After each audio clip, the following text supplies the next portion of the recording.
So the next step for the jointer is I need to try and do grooves to keep the oil from coming out. So I got my Dremel now that I have the Dremel bits, and I did not have this set up right. I had to adjust things because I couldn't get down close, and I still couldn't really see it very well. And then I realized that the thing was not working correctly, because if you bend that arm too much or that cord too much, it stops buzzing. And here I just figured I'd test it. Alright, is it going to run? Looks like it's going to run, not screw up. I didn't install the head, so I'm testing. The temperature was fine, but it started leaking oil, so I got more work to do. Oh well. Well, I tried the grooves.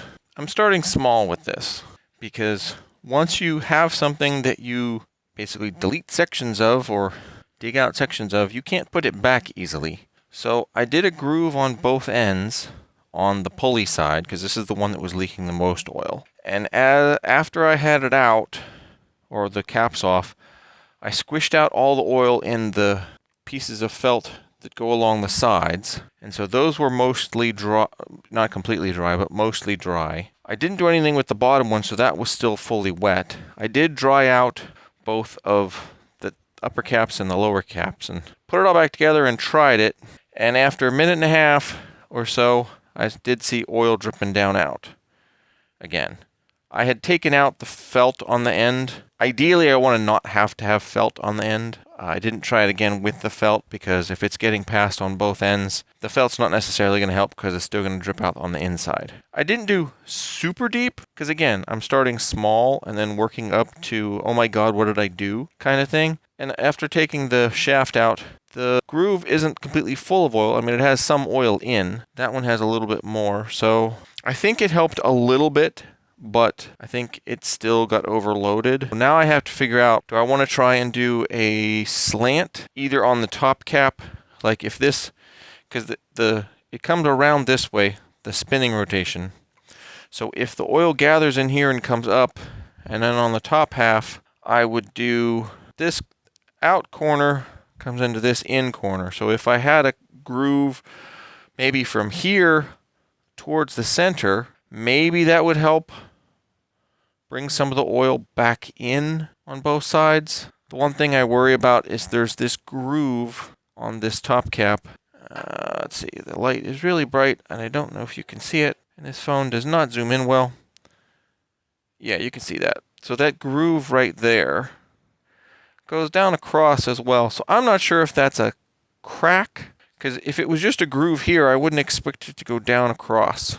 And I also noticed that if I tap this enough, oil does come out from this crack between the babbitt and the actual bearing housing. So that means this isn't completely attached securely. I mean, it's in between, so it's there, but it's not securely attached. So if I do grooves in this top, that may cause that to fly apart, and then I have even more problems. Then I get to re-pour it. So I have to figure out if I want to try and do a slant either on the bottom to, again, help try and get the oil directed as it's... Because if I did a slant this way, maybe as it came down and hit, it would tend to run down and then bring it towards the center. Same on this side. And then if the oil accumulates and it bubbled up at all, it would tend to want to come up back towards the center versus the outside. And maybe that would be enough. Or maybe, like some other bearings that I've seen on other people's tools, there's a hole drilled in this center part that basically slants down into the oil reservoir. So that means if it comes down and accumulates in this groove at all, it would tend to run out. But since there wasn't a ton... Well, granted, this groove isn't super deep, but since there wasn't a ton in the groove, I mean, it's just a slight bit. There's more laying on the surface than in the groove. I'm not sure if that means it's leaking out on the top side and running down around, because you can see, like, clean rag, touch it in this bottom corner, oily rag. So it is leaking at this bottom section and then running down, but I don't know if it's leaking above and then coming out and then running down. I'm not 100% sure. I'm at least happy I managed to get in here and attempt something, because I've been avoiding this because if I do too many things and I totally mess it up, then I have to redo the whole, get this re-poured, which is not, it's not an impossible task. It's not a simple or easy task, at least for the tools I have. Because usually the people that do that have an acetylene torch, and I don't have one of those. I like buying tools, but I don't have room for it or need for an acetylene torch other than this.